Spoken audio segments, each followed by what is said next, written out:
Les cotes ne se trompent jamais, c'est le football qui les contredit. Le Winamax FC est de retour à Strasbourg pour un nouvel entretien. Après Kevin Gamero, c'est Julien Stéphan qui a répondu à nos questions. Il revient sur son aventure à Rennes, son aventure à Strasbourg, Ousmane Dembélé, Eduardo Camavinga ou encore la finale face au PSG en Coupe de France. Bref, si vous voulez tout savoir du coach Julien Stéphan, ça se passe tout de suite dans un nouvel entretien du Winamax FC. Quel talent, putain, en une prise.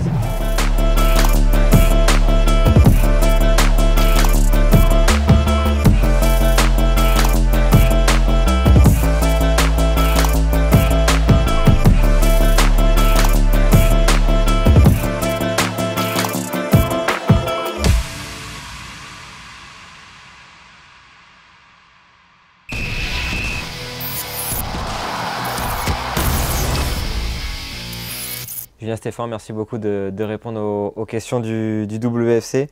La question qu'on pose à chaque fois en début d'entretien, c'est de raconter un petit peu vos premiers souvenirs de football, que ce soit au bord d'un terrain ou avec un ballon dans les pieds. Ouais, j'ai de vastes souvenirs d'un endroit précis. C'était à Caen, le Stade Venois, parce que j'avais mon père qui était joueur pro à l'époque. Je ne me rappelle plus très bien de ce qui se passait sur le terrain, j'étais encore trop petit, mais je me rappelle de l'environnement.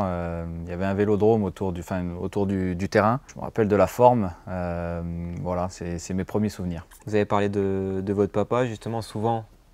Le fils veut souvent suivre le père, la figure du père, etc. Est-ce que c'était naturel pour vous de vous orienter dans un premier temps vers le foot et dans le milieu de l'entraînement un peu plus tard, du management? Non, pas du tout. Vers le foot, oui, forcément. En tout cas, ça a été une passion commune avec mon frère aussi. Après, vers l'entraînement, non. Moi, j'ai suivi un parcours différent du sien, parce que j'ai très longtemps œuvré auprès des jeunes de la formation, pendant plus de 10 ans, presque 15 ans même.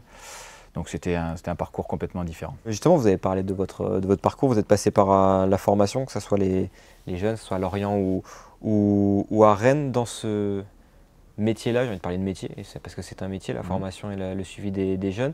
C'est quoi le but premier dans un monde est-ce que c'est construire un projet collectif, mais dans un monde où on est vraiment à la quête du contrat professionnel, etc., qui peut être de plus en plus avec une pensée individualiste? Bon, d'abord, on suit des objectifs qui sont fixés par un directeur de centre de formation, puisqu'on fait partie d'une équipe d'éducateurs qui doit accompagner le parcours des jeunes joueurs, pour les meilleurs vers le haut niveau et pour les autres vers un double projet. Parce qu'en réalité, lorsqu'on fait de la formation, il y a entre 15 et 20% de réussite de joueurs qui vont chez les pros, et puis il y a 80-85% de joueurs qui ne sont pas professionnels, mais qui doivent réussir dans la vie ensuite. Donc il y a un double projet à construire, le projet scolaire et le projet sportif. Bon, ce qui concerne la scolarité, il y avait un œil attentif de la part des éducateurs, même si on n'a pas cette responsabilité-là. Et puis pour le projet sportif, c'est une équipe d'éducateurs qui œuvre sous la direction d'un directeur de centre, voilà, qui détermine une politique, qui détermine des axes de travail. Et puis nous, en fonction de la catégorie qu'on a, on doit accompagner ces joueurs-là. L'intérêt de la formation, c'est que c'est un travail à moyen, voire à long terme. Donc ce qui est bien, c'est ce partage qu'il peut y avoir dans cette période-là avec tout l'ensemble des éducateurs, bien évidemment sous la responsabilité du directeur du centre. Dans vos interviews, vous mettez souvent l'accent sur les relations humaines, le contact humain. Quelle différence vous faites entre les jeunes, la formation, post-formation et le monde professionnel, dans le relationnel que vous pouvez avoir avec les joueurs? Bon, il y a déjà une grande différence d'âge déjà, donc c'est sûr qu'on n'aborde pas tous les sujets de la même manière. Ensuite, il y a des enjeux aussi qui sont différents, mais le fond reste le même. Lorsqu'on traite de l'humain, voilà, on doit traiter des émotions, on doit traiter les gens d'abord et les personnes qui sont en face de nous avant de traiter les joueurs. Et il faut que chacune d'entre elles soit dans des bonnes dispositions. Après, il y a des enjeux qui sont complètement différents à 16, 17 ou 18 ans qu'à 25 ou 30 ans. Est-ce que c'est une part du métier qui est trop importante aujourd'hui? Non, c'est une part essentielle. Le management aujourd'hui, c'est une part essentielle du métier d'entraîneur pro en tout cas. Elle n'est pas trop importante, elle est très importante.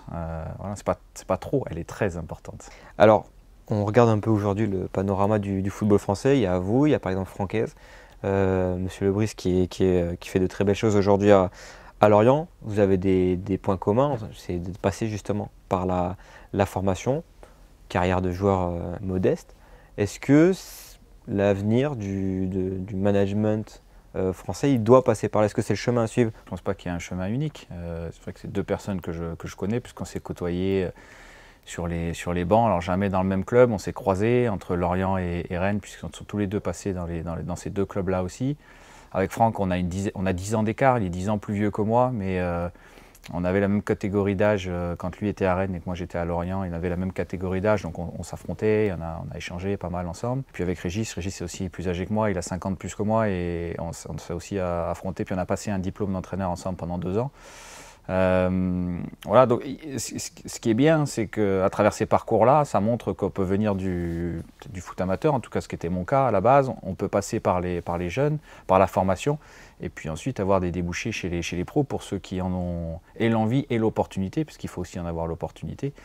Et l'opportunité n'est pas donnée à tout le monde, mais il n'y a pas un parcours unique en tout cas pour y arriver. Pour anticiper votre passage chez les pros, est-ce que, comme beaucoup d'entraîneurs, justement, qui n'ont pas forcément, quand j'ai pu en côtoyer, ou même quand on lit un peu à droite à gauche des interviews, ceux qui n'ont pas forcément connu de carrière, de grande carrière de joueurs, il y a ce refuge un peu dans les livres, dans l'apprentissage du management, dans la psychologie. Est-ce que ça fait partie de votre personnage, cet apprentissage-là? Oui, mais c'est surtout l'expérimentation de terrain, nous, qu'on a pu avoir avec, que j'ai pu, moi personnellement, en tout cas, avoir avec les jeunes. C'est une quinzaine d'années d'expérience avec les jeunes, donc c'est autant de séances d'entraînement effectuées, autant de causeries de matchs préparées, autant de matchs vécus sur le banc, même si les enjeux ne sont pas les mêmes en pro et chez les jeunes. Malgré tout, un match, quand on le prépare, ça reste un match à préparer avec un rapport de force. Une causerie, quand on la prépare, ça reste un moment de rencontre entre un entraîneur ou un éducateur et ses joueurs. Donc voilà, ce qui change entre les pros et les jeunes, c'est la dimension, je dirais, d'exposition médiatique. Et puis les enjeux après, en termes de résultats sur le très court terme. Mais construire une séance d'entraînement, l'exécuter, faire des exercices, faire progresser les joueurs, préparer des causeries. Ça, c'est l'expérimentation, en tout cas moi, qui m'a permis d'avancer là-dessus et de pouvoir le réaliser ensuite avec les pros. Vous ne vous considérez pas comme un intello du football? Pas du tout, non, pas du tout, je n'ai pas cette prétention-là du tout. Non, par contre, comme quelqu'un qui a envie de s'améliorer en permanence, donc qui observe, qui regarde, qui questionne, qui recherche aussi forcément, qui regarde énormément de matchs, qui regarde ce que peuvent faire les autres. Voilà. Et puis après, c'est la faculté à s'approprier les choses par rapport à sa personnalité et son fonctionnement. Vous avez des inspirations? Toujours, mais lesquelles? Quand on commence à dire lesquelles, on est comparé. On comparera pas. Non, mais non, très sincèrement, je regarde énormément de matchs chaque semaine. Il y a forcément des styles ou des approches qui vous plaisent plus que d'autres. Oui, il y a des approches qui me plaisent plus que d'autres et en même temps, je peux très bien énormément apprécier un entraîneur qui va être axé vachement sur la possession et énormément apprécier quelqu'un qui va être axé sur la transition et sur le jeu en contre. Parce que je regarde surtout comment les entraîneurs peuvent optimiser leurs effectifs, parce que la vérité c'est ça, c'est qu'il y a une minorité, vraiment une toute petite part d'entraîneurs, ça c'est réservé à l'élite de l'élite, qui peut construire son effectif parce qu'ils ont les moyens pour acheter les joueurs qu'ils veulent. Et puis il y a beaucoup d'autres entraîneurs qui doivent s'adapter à l'effectif qu'ils ont. Une des grandes qualités d'un entraîneur, pas la seule, mais c'est cette capacité d'adaptation par rapport à l'effectif qu'on a. Voilà. En l'occurrence, aujourd'hui à Strasbourg, je suis obligé de m'adapter à un effectif avec des caractéristiques bien particulières. Et si on n'est pas en capacité de pouvoir s'adapter à ça, ça peut devenir vite problématique. Votre passage à Rennes, justement, il était censé être très court. Oui. À la base, en tout cas, c'était un intérim. Il devait être très court. Ça commence contre Lyon, justement, quand on part pour une période d'intérim très courte. Votre première prise de parole avec le groupe, c'était quoi? Sur quoi vous êtes appuyé dès que vous êtes En fait, j'étais nommé le lundi et on jouait dès le mercredi à Lyon. C'est ça. Donc, ma première vraie prise de la parole, suite de Sabri Lamouchi. Voilà, exactement. Ma première prise de parole, elle a eu lieu dès le mardi. En réalité, la veille du match, il a fallu préparer le match. Alors pas sur le terrain, parce que les joueurs avaient joué 2 jours avant. Ils avaient joué le dimanche, mais à la vidéo. Donc ma première prise de parole, elle a été devant le groupe à travers un montage vidéo sur ce qu'on allait mettre en place le lendemain pour faire le match à Lyon. Voilà, donc ça s'est passé comme ça. C'était pour moi un moment fantastique parce que c'était un moment de rencontre avec les gars où on parlait de foot. Voilà, je devais leur parler de jeu, je devais leur parler de projets qu'on allait mettre en place le lendemain contre Lyon. Donc moi, ça m'intéressait de parler de foot tout de suite avec eux, même si ce n'était pas transposable immédiatement sur le terrain, mais au moins on évoquait à la vidéo, en images, ce qu'on attendait d'eux le lendemain pour la rencontre. C'est intéressant parce moi je pouvais imaginer d'axer sur le côté mentalité, état d'esprit. Vous avez préféré parler de foot, c'est ce qui vous tenait à cœur. Oui, parce que quand on a un match à préparer, c'est d'abord ce qui se passe sur le terrain en termes d'animation qui est déterminant dans le résultat final. Après, bien évidemment qu'il faut en support la bonne mentalité, la générosité nécessaire. Mais si on leur demande de faire que courir, ça ne sert pas à grand-chose. Il faut courir juste, il faut courir dans les bons endroits, il faut se déplacer ensemble pour récupérer le ballon. Et puis, il faut préparer un plan de jeu clair, qui soit clair dans l'esprit des joueurs. Après, c'est le talent des joueurs qui est déterminant. Et en l'occurrence, dans cette équipe de Rennes, il y avait déjà beaucoup de talent. Donc on l'a gagné aussi parce que c'est pour le premier match, parce qu'il y avait du talent. Alors vous avez une carrière d'entraîneur professionnel très jeune. Est-ce que, avec le recul, on connaît tous vos succès? Est-ce que c'est pas arrivé trop rapidement? On décide jamais ça. Évidemment, mais dans votre progression, dans la vision du grand public. Oui. Bah, c'est sûr que quand ça arrive tout de suite, très vite, très haut, on a plutôt de fortes chances de faire un peu moins bien après, parce que c'est le métier qui veut ça. Et en même temps, je ne vais surtout pas m'excuser d'avoir gagné une Coupe de France, qu'on ait gagné une Coupe de France au bout de 5 ou 6 mois, qu'on se soit qualifié pour la Ligue des Champions la saison d'après. Voilà, d'être arrivé ici à Strasbourg en prenant une équipe qui t'était sauvée la dernière journée et qui la saison dernière a fini 6e au bord de la Coupe d'Europe. Je ne peux pas s'excuser de ça. Mais c'est sûr que ça peut être un petit peu problématique pour la suite, mais ça on le gérera. Il y aura forcément une période de moins bien et elle fera aussi partie de la construction. D'ailleurs, le début de saison là est plus difficile pour nous et ça fait partie de la construction d'un entraîneur aussi, de vivre ces périodes-là, de les appréhender, trouver les solutions pour s'en sortir. Voilà, c'est ça le métier d'entraîneur. C'est des très bons moments, des moments beaucoup plus difficiles. Quand les très bons moments arrivent, il faut en profiter. Parce que ce dont on est sûr, c'est que les moments plus difficiles arrivent derrière. Vous comprenez la surprise du grand public, après votre départ de Rennes, de signer à Strasbourg avec deux clubs qui avaient des trajectoires complètement différentes à ce moment-là. Vous comprenez? Et qu'est-ce qui a fait aussi ce choix du départ de Rennes jusqu'à Strasbourg, quoi? Non, moi, j'ai jamais considéré ça comme une régression, je considérais ça comme une étape supplémentaire dans la construction de ma carrière. Voilà, et je pense qu'une carrière, ça se construit. Ça a quand même surpris. Avec toutes les réussites que vous avez eues, vous allez dans une équipe qui vient de terminer 15e. Oui, peut-être. Mais encore une fois, pour moi, c'était une étape dans une construction. Après, je pense que chaque entraîneur, en fonction du moment où il est dans sa carrière, recherche quelque chose de bien précis. Et lorsqu'il a la possibilité de trouver ce qu'il souhaitait rechercher, moi, ce que je souhaitais retrouver, c'était une relation saine avec une direction. Un club avec un public et une grosse ferveur et un vestiaire sain. Donc j'avais ces trois conditions-là réunies à partir du moment où j'ai eu la proposition de Strasbourg. Mais comme ces trois critères étaient pour moi trois critères importants à ce moment-là, j'ai répondu favorablement à cette sollicitation. Voilà, donc, après chacun met les critères qu'il veut au moment où il est dans sa carrière comme critères primordiaux pendant la prise de décision. Ça fait partie d'un plan de carrière que vous avez? J'ai pas de plan de carrière, non, mais je ressentais à ce moment-là ce besoin-là. Voilà. Okay. Après Rennes, je sentais ce besoin-là. Il fallait que ces critères-là soient réunis pour intégrer un nouveau projet. Bon, il se trouve que dès la première saison, on a fait quelque chose d'assez exceptionnel en termes de résultats. Donc après, ça c'est toujours aussi le risque, c'est que ça se passe très bien la première année. Forte chance que l'année d'après, ça se passe un peu moins bien et que donc on contente un peu moins les gens. Mais encore une fois, ça c'est la vie d'un entraîneur. Avant de passer à votre regard tactique sur le métier et sur le football, la critique, c'est une chose que vous avez très rarement connue. J'en ai connu quand même. J'en ai connu. Vous la gérez comment au quotidien, cette critique quasiment quotidienne pas que sur vous, mais sur le métier d'entraîneur? Ouais. Elle est inhérente au métier. Elle n'est pas facile à appréhender au début, parce qu'on n'est pas vraiment préparé à ça. Et après, il faut très vite intégrer que ça fait en réalité partie du quotidien. Et surtout quand on n'a pas connu de carrière de joueur, etc. Ouais. Quand tu es dans le monde amateur un peu caché, là, tout de suite, les lumières se braquent. Même si je l'avais déjà vécu par procuration, disons, ces critiques-là, point de vue familial. Donc je savais à quoi m'en tenir. Mais quand on n'a pas vécu personnellement, on ne peut pas savoir comment on réagit dans ces moments-là. Donc un petit peu difficile au départ. Et puis après, voilà, très vite, il faut de toute façon avoir bien conscience que ça fait partie de notre quotidien et que dès que les résultats sont un petit peu moins bons, le premier fusible ou la première personne qui qui est mise en lumière, c'est forcément l'entraîneur, c'est lui qui est exposé. Voilà, c'est comme ça, il faut s'en accommoder et puis surtout rester hermétique à tout ça. Vous avez une manière de le gérer justement soit en mettant des œillères ou... Non, je ne mets pas d'œillères parce qu'il y a des critiques aussi qui sont très constructives et qui servent. Mais vous lisez, vous regardez, je lis, oui, je lis les journaux. Je peux écouter la radio aussi. Par contre, je ne suis pas sur les réseaux sociaux. Mais des fois, même en n'y entendant pas, on me rapporte certaines choses.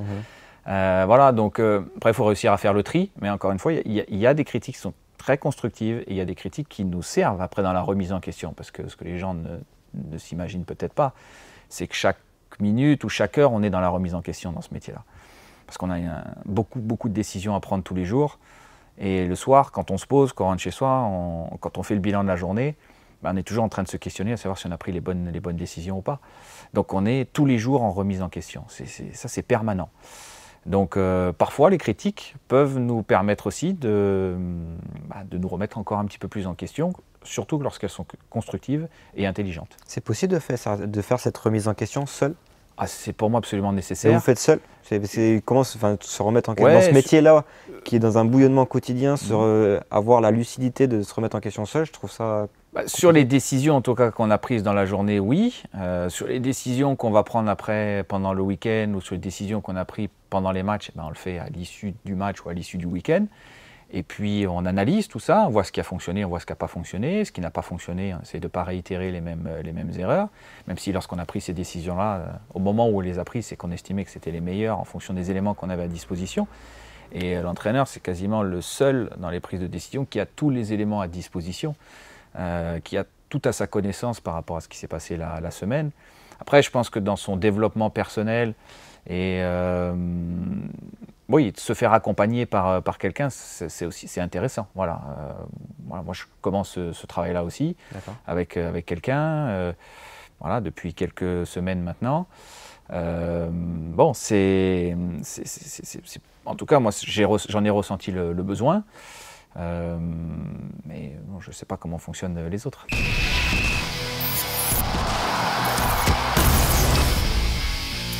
On va pas s'intéresser au jeu, au foot, et de votre vision du métier. Est-ce que la quête d'une identité de jeu, c'est pour vous, pour le métier, le but ultime quand on est coach? Moi, quand on parle de moi, c'est pour ça. C'est pour ce jeu, pour ce type de jeu. Non, pour moi, ce n'est pas ma quête ultime. Ma quête ultime, c'est qu'on puisse dire cet entraîneur-là, lorsqu'il était à cet endroit-là, il a optimisé le potentiel des joueurs qu'il avait dans son effectif. Voilà. C'est ça pour moi la quête ultime. Peu importe le système, parce que ça soit au Strasbourg, peu importe à 3 le derrière, système, à 4, 4-2, 4-3-3. Parce que je pense que, hormis, encore une fois, les entraîneurs d'élite qui sont dans les très gros clubs, qui ont des budgets quasi illimités, qui peuvent acheter des joueurs, ou quasiment acheter tous les joueurs qu'ils veulent. Pour les autres, lorsqu'on n'a pas la main sur le mercato, lorsqu'on n'a pas la main sur le budget, on doit faire avec les joueurs qui sont à notre disposition dans le vestiaire. Et ces joueurs-là ont tous des caractéristiques, les effectifs ont tous des caractéristiques différentes. Et voilà, et on doit s'adapter à ces caractéristiques-là et donc optimiser le potentiel de ces joueurs-là et les amener même à la surperformance. Voilà. Et je pense que moi, la quête ultime d'un entraîneur, pour moi, c'est d'amener ces joueurs à la surperformance le plus souvent possible. Parce qu'il y a quelque chose de flatteur quand je m'imagine coach, il me dit ouais, ton jeu là, ton identité, c'est à toi, ça t'appartient. Il doit y avoir quelque chose de flatteur quand on fait ce métier, quoi. Oui, alors après, c'est comment on arrive pour surperformer. Qu'est-ce qu'on met en place? Quels sont les principes de jeu? Quel est le système le plus approprié à l'effectif? Est-ce qu'il y a de la flexibilité dans ce système-là? Et quelle part d'adaptation aussi par rapport à l'adversaire? Bien sûr qu'après, il y a tout ça, parce que pour gagner des matchs, il faut créer plus de danger que l'adversaire dans la durée. C'est ça la réalité. Ouais, le questionnement d'un entraîneur, c'est comment on crée ce danger-là. Est-ce qu'on le crée en faisant 25 passes de préparation parce qu'on a des très bons techniciens dans l'effectif et qu'on a des joueurs qui sont capables de conserver le ballon? Ou est-ce qu'on le crée en étant hyper rapide à la récupération du ballon parce qu'on a des joueurs dynamiques devant qui sont capables de prendre la profondeur, qui sont capables de faire des courses très longues? Et ça, c'est lié aux caractéristiques des joueurs. Voilà. Quant à Strasbourg, on n'a pas de joueurs de côté pour jouer en 4-4-2 ou en 4-2-3-1 ou en 4-3-3. Et la solution, c'est de jouer avec 3 défenseurs centraux. Quand il y a 2 attaquants de grands gabarits mais qui n'ont pas des grosses qualités de vitesse, la solution, c'est d'apporter des centres et de mettre le ballon dans la surface de réparation. Et puis quand à Rennes, on a des joueurs différents, mais on joue différemment. Voilà. Donc, par contre, quel que soit le système qu'on utilise, quel que soit l'effectif et les caractéristiques des joueurs, pour gagner des matchs dans la durée, il faut créer plus de danger, voilà, que l'adversaire. Donc il faut se créer de plus grosses occasions, donc il faut être capable d'amener les ballons dans certaines zones, de créer des déséquilibres, voilà, pour avoir ces situations devant le but. Et à contrario, lorsqu'on défend, protéger des zones et les éloigner le plus possible de ces zones dangereuses. Aujourd'hui, vous l'avez dit, vous jouez à 3 derrière. Qu'est-ce qui est, selon vous, très intéressant dans ce système à 3 derrière et avec l'animation offensive qui en découle, quoi? Moi, je trouve que c'est un système très offensif pour 2 raisons. La première, c'est que ça permet de presser très haut l'adversaire, avec des pistons qui peuvent être très très vite collés aux latéraux adverses. Ça, c'est le premier intérêt, ce qu'on a énormément fait la saison dernière et qu'on a bien réussi. Et puis le deuxième intérêt, c'est que lorsqu'on est en possession du ballon, on peut à la fois être performant dans l'utilisation de la largeur du terrain avec les 2 pistons. On a aussi du monde à l'intérieur du jeu avec 3 milieux de terrain. Donc on a souvent un rapport numérique au moins égalitaire, voire favorable par rapport à l'adversaire. Et on joue avec 2 attaquants, donc ça maintient du danger sur la charnière centrale en permanence. Donc ça, c'est un système intéressant à ce niveau-là. Mais comme tous les systèmes, il y a des avantages et des inconvénients. Il a aussi quelques failles et quelques limites. Le tout, c'est de les masquer au maximum de par son animation, notamment l'animation défensive, pour limiter, en tout cas pour limiter au maximum les failles qu'il peut y avoir. Alors justement, vous parlez du pressing. Strasbourg, l'année dernière, était l'équipe qui récupérait le ballon le plus haut, selon les statistiques. Est-ce que ça, c'est ce que réclame le football aujourd'hui, pour vous? Non, je ne suis pas sûr qu'il n'y ait qu'une seule manière de gagner. Les équipes performantes, les équipes modernes, c'est celles qui sont capables de tout faire, qui sont capables de presser, qui sont capables de se recroqueviller un petit peu plus bas lorsque l'adversaire arrive à s'en sortir, mais à la récupération, elles sont capables de se projeter. Mais pour ça, il faut avoir des joueurs qui soient capables d'être performants dans tous les domaines du jeu. Voilà. Et ça, c'est l'apanage des grandes équipes, parce que les plus grands joueurs sont dans ces grandes équipes. Mais presser, mettre de la pression sur l'adversaire, ça correspondait bien aussi aux caractéristiques des joueurs qu'il y avait ici la saison dernière. Parce que des joueurs avec déjà beaucoup de générosité, un bon volume de jeu, un gros volume de course, capables de répéter ça. Donc comme on a constaté ça assez vite dans la saison, on a décidé d'appliquer ce principe-là avec eux. Ce principe de jeu, ça peut devenir une base aujourd'hui et du futur de Julien Stéphan? Si j'ai des joueurs à gros volume et qui sont capables de le répéter, oui. Par contre, si je n'ai pas des joueurs à gros volume capables de répéter les courses, et si en faisant ça, je les amène à la rupture au bout de 45 ou de 60 minutes, ça se fera au détriment forcément du résultat dans la durée. Parce que de ce que vous voyez aujourd'hui du football de très haut niveau, est-ce que ça on a l'impression que quand même c'est un curseur qui revient très souvent pour être très performant? Bien sûr qu'aujourd'hui, les joueurs modernes, c'est les joueurs qui sont à la fois capables d'être bons dans l'utilisation du ballon, très forts à la récupération, capables d'avoir un gros volume de course. Et puis ce volume de course capable de le répéter dans la durée. Est-ce que vous dissociez le travail du secteur défensif du secteur offensif? Je m'explique, on a plutôt tendance à dire que les joueurs offensifs sont les créateurs, etc. Est-ce que vous leur laissez un peu plus de part d'instinct dans le jeu, contrairement peut-être au bloc défensif, je vais prendre gardien, défenseur, milieu, où il doit y avoir une structure beaucoup plus équilibrée et cadrée?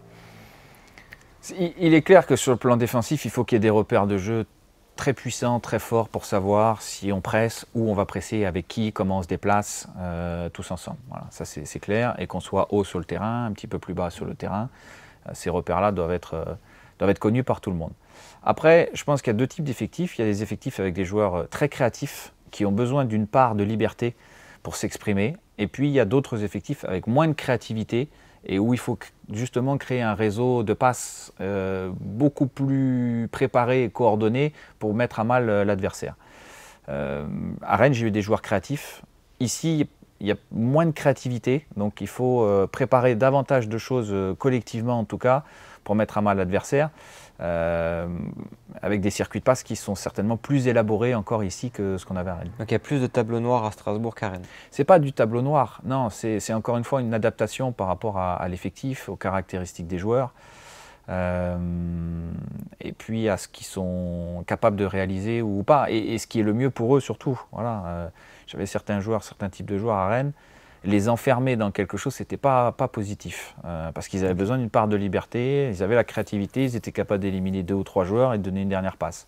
Quand il n'y a pas ces joueurs capables d'éliminer, gagner des 1 contre 1, il faut que ça se fasse par des déplacements très coordonnés, par des mouvements qui soient connus de la part de tout le monde pour gagner un temps d'avance sur l'adversaire. Faire éclore des talents, construire des talents, ça fait aussi partie, ça doit faire partie d'un des piliers du métier aujourd'hui. Vous en avez eu quand même quelques-uns sous vos ordres. Si vous devez en sortir un, comme ça, celui qui vous a le plus impressionné, vous êtes dit là, il y a quelque chose d'exceptionnel. Il y en a 2 à Rennes, il y en a eu 2. Il y a Ousmane Dembélé, moi j'ai connu en jeune, en 19 ans. Vous l'avez pas eu chez les pros? Pardon, je ne l'ai pas eu chez les pros. Non, je ne l'ai pas eu chez les pros. Mais on s'est suivi pendant plusieurs années chez les jeunes, que ce soit avec les 19 ans ou avec la réserve. Un talent très précoce, vraiment très précoce, qui à 17 ans avait déjà tout pour pouvoir s'exprimer chez les pros. Ça a été un petit peu retardé à Rennes, mais c'était une évidence absolue que il allait percer, et pas uniquement à Rennes. Qu'est-ce qui vous marquait là, sur des souvenirs d'entraînement de match chez les jeunes? Il savait tout faire, quoi. Il savait tout faire. Il avait une agilité avec le ballon, un toucher exceptionnel, une capacité d'élimination. On ne savait pas s'il était droitier ou gaucher. Il avait un talent naturel incroyable. Alors jeune, il n'avait pas des statistiques qui étaient suffisamment fortes à notre goût, donc on l'a éveillé là-dessus. Puis comme c'est quelqu'un aussi qui était très à l'écoute, qui adore le jeu, qui adore le foot, voilà, il a pris tout ce qu'il pouvait prendre à ce moment-là, mais bon, son talent était tel qu'on l'a simplement accompagné. Voilà, on a accompagné ce joueur-là. On était sur un joueur à l'écoute quand même de la tactique, oui, tout ça. Oui. Alors, c'est un créatif, c'est un génie. Pour moi, Ousmane a du génie. Donc, il fait partie de ces joueurs qu'on ne peut pas enfermer dans un schéma en lui disant tu restes uniquement là et tu attends uniquement le ballon ici. Mais il a une connaissance du jeu qui est bien plus grande que ce qu'on peut imaginer. On a une sensibilité sur le jeu très importante. Voilà, aujourd'hui, il est titulaire dans un des plus grands clubs du monde. Il a eu quelques pépins physiques, mais là, ça semble maintenant derrière lui. Et il est encore jeune, il a 24 ans, 25 maintenant, 25 ans, et il a encore de très belles années devant lui. Puis le deuxième joueur, très précoce par sa maturité, par ce qu'il faisait aussi sur le terrain, c'est Eduardo Camavinga, voilà, qu'on a lancé nous à Rennes à 16 ans et demi. J'avais connu aussi avec la réserve avant, qui à 15 ans et demi s'était imposé avec la réserve, donc on s'est suivi aussi à ce moment-là. Bon, c'est des joueurs rares parce que ce sont des joueurs qui à la fois sont dimensionnés athlétiquement pour déjà exister avec les pros, et puis ce sont des joueurs qui ont une sensibilité sur le jeu et une affirmation en termes de personnalité aussi très importante. Ousmane a une très forte personnalité, Eduardo aussi une très forte personnalité. Et quand à 16 ans et demi ou 17 ans, on joue devant 30 000, 40 000 ou 50 000 personnes, il faut bien évidemment avoir du talent, mais il faut aussi avoir autre chose et avoir une grosse personnalité pour supporter la pression. On les gère comment ces grands précoces, du coup, au quotidien? On les gère malgré tout comme des jeunes joueurs à qui il faut beaucoup parler, avec lesquels il faut beaucoup échanger. Après, la première chose qu'on leur dit, c'est qu'ils seront jugés comme les autres, qu'ils aient 16 ans ou 28 ans ou 30 ans. Voilà. Et je pense qu'ils attendent ça eux aussi. Quand ils ont un talent très précoce, ils ne veulent pas qu'on les juge par rapport à leur âge. Une fois qu'on les a lancés avec les pros, ils souhaitent être considérés de la même manière que quelqu'un de 25, de 28, de 32 ou de 35 ans, avec la même exigence, avec la même rigueur. Voilà. Donc on les gère comme ça. Mais ça reste des très jeunes joueurs avec qui aussi il faut beaucoup discuter, beaucoup échanger.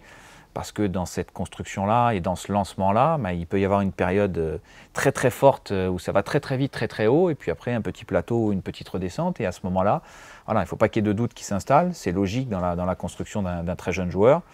Donc voilà, l'échange doit être permanent. Alors en plongeant dans l'interview, je suis retombé sur la causerie à la mi-temps de la finale de la Coupe de France. Vous êtes mené 2-1 avec Rennes. J'invite à tous ceux qui nous regardent à aller regarder sur YouTube pour avoir les images.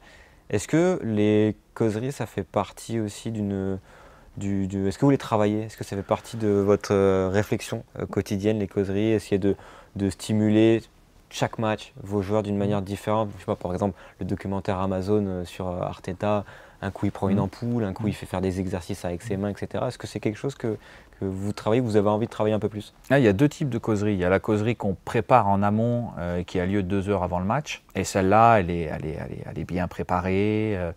Ouais, on peut utiliser toutes les stratégies possibles pour innover, pour surprendre. Parce que la difficulté qu'on a, nous, en tant qu'entraîneurs, c'est de surprendre les joueurs. Et c'est en permanence de les stimuler. Si on fait toujours la même causerie, au bout d'un moment, les joueurs ne vont plus écouter, ne vont plus être attentifs, ils ne vont plus être concernés. Donc il faut stimuler. Donc ça, il y a un travail préparatoire important en effet avant cette causerie-là d'avant-match. Et puis après, il y a la causerie de mi-temps. Mais la causerie de la mi-temps, on ne peut pas la préparer en amont. Elle est dépendante de ce qui s'est passé pendant la première période. Là, contre Paris, ça vous vient Ah oui, non, là c'est très spontané. Il n'y a rien du tout de préparé. Je ne m'étais pas dit avant, bon, si on gagne à la mi-temps, je vais dire ça. Et si on perd à la mi-temps, je vais dire ça.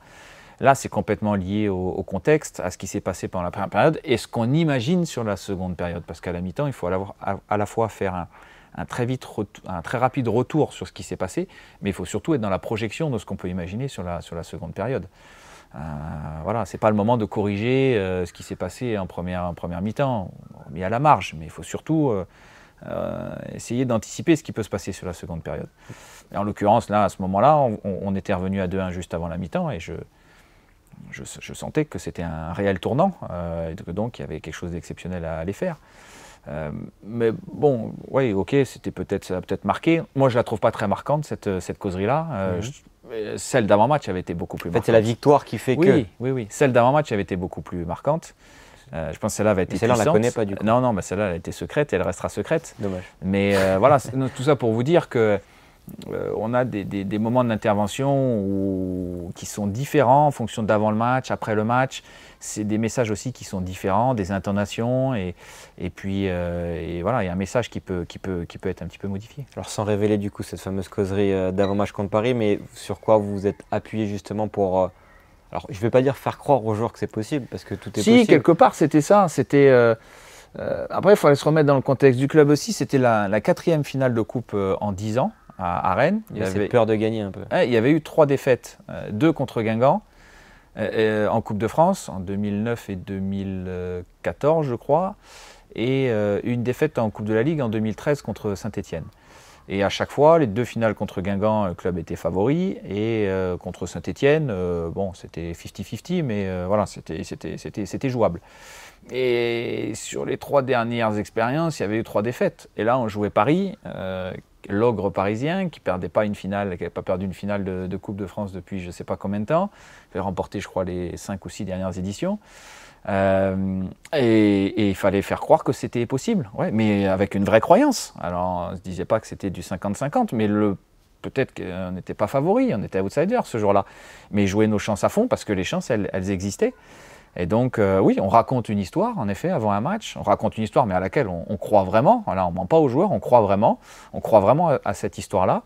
Et il faut essayer de les impacter le plus fort possible pour qu'eux aussi y croient et considèrent que le pourcentage de chance nous permet d'aller chercher et de soulever la coupe. Et en parlant un peu aux supporters, en posant quelques questions, il y a une question que les supporters ont peut-être envie de vous poser qui est revenue assez souvent. C'est votre rêve dans le football en tant qu'entraîneur, ça serait lequel ? Moi, mon rêve, je le vis tous les jours, quoi. Non, mais très sincèrement, je suis rentré dans le métier de formateur, moi, parce que je pensais faire une carrière complète à la formation. Voilà. Il se trouve qu'à un moment donné, au bout de 12-13 ans, c'est pas que j'avais considéré avoir fait le tour, mais j'ai considéré que dans mon fonctionnement personnel, la compétition prenait de plus en plus d'importance. Et ça ne me semblait pas en adéquation avec le métier de formateur. Donc il fallait que je sois honnête avec moi-même et de me dire que si la compétition prenait de plus en plus d'importance, alors je devais m'orienter vers les seniors. Alors les seniors, est-ce que c'était N3, N2, National, Ligue 2, Ligue 1 ? J'en savais rien. Mais je devais en tout cas orienter mon parcours vers le monde senior, puisque la compétition prenait de plus en plus d'importance. Il se trouve que j'ai eu une opportunité que j'aurais jamais imaginée, qui a été celle d'entraîner le club qui m'a tout donné, qui m'a permis de me construire, en tout cas en grande partie, en tant que formateur et en tant qu'entraîneur. Et à travers cette première expérience-là, j'ai vécu peut-être ce que beaucoup d'entraîneurs de très grande qualité pendant 20 ou 25 ans n'ont jamais vécu, c'est avoir un titre, des matchs en Coupe d'Europe, la découverte de la Ligue des Champions. Donc le rêve, je le vis tous les jours, le rêve. Voilà. Et de continuer à exister dans ce métier-là et de faire partie des 12, 13 ou 14 entraîneurs français qui ont la chance d'être sur un banc de Ligue 1, c'est un rêve qui continue. Voilà. Après, on met tout en œuvre au quotidien pour que ça dure le plus longtemps possible. Parce qu'on est 12, 13 ou 14, je ne sais pas exactement, en fonction du nombre d'étrangers qu'il y a chaque saison, français, à avoir la chance d'être sur un banc de Ligue 1. Il y a une peur que tout peut s'arrêter. Ça s'arrête? Non. Non. De se dire, si un club, plus de club me veut, il n'existe pas cette peur. C'est la même réflexion que ce que je disais tout à l'heure pour les jeunes joueurs qu'on accueillait en formation. Nous, notre objectif, c'était d'optimiser pour leur potentiel, pour les emmener au plus haut qu'ils peuvent aller, en sachant très bien que tout le monde ne pouvait pas aller vers le haut niveau. Moi, je suis dans cette démarche-là. À partir du moment où je suis rentré dans le métier d'entraîneur professionnel, c'est pour ça que j'ai accepté un intérim au départ, je ne savais pas combien de temps ça allait durer. Je me suis dit, fais tout ce qu'il faut pour que ça dure le plus longtemps possible. Mets tout en œuvre. Voilà. Travaille comme un acharné, remets-toi en cause tous les jours, accepte la critique, vis les moments positifs comme des moments qui sont des moments rares et croque-les, parce que ça ne dure pas longtemps. Et surtout, sois suffisamment costaud pour aborder les grandes difficultés de ce métier-là dans la durée. Et si un jour ça doit s'arrêter, ça s'arrêtera, mais je pourrais me dire que j'ai fait tout ce que j'avais en mon pouvoir et tout ce que j'avais comme capacité pour aller le plus loin possible. Voilà. Après, j'ai envie de retarder ça le plus loin possible, bien évidemment, parce que c'est un métier exceptionnel, c'est un métier difficile mais exceptionnel, c'est un métier de passion d'abord, et on a la chance de vivre de notre passion. Et ça, c'est une chance qui est réservée à très très peu de monde en France. Et on a cette chance-là. Donc, une fois qu'on a cette opportunité, on fait tout pour que ça dure le plus longtemps possible. Mais on connaît les règles du jeu, on sait qu'on est tributaire des résultats, on sait qu'on est tributaire de propositions. Voilà, ensuite, il faut travailler tous les jours, travailler très très dur. Il faut faire beaucoup de sacrifices aussi d'un point de vue personnel pour que ça puisse durer. Il faut faire vivre ces sacrifices-là aussi à son entourage proche. C'est pas toujours simple, mais c'est souvent le prix à payer pour que ça puisse durer. Merci beaucoup. Merci à vous d'avoir répondu à mes questions. Okay. Merci à vous.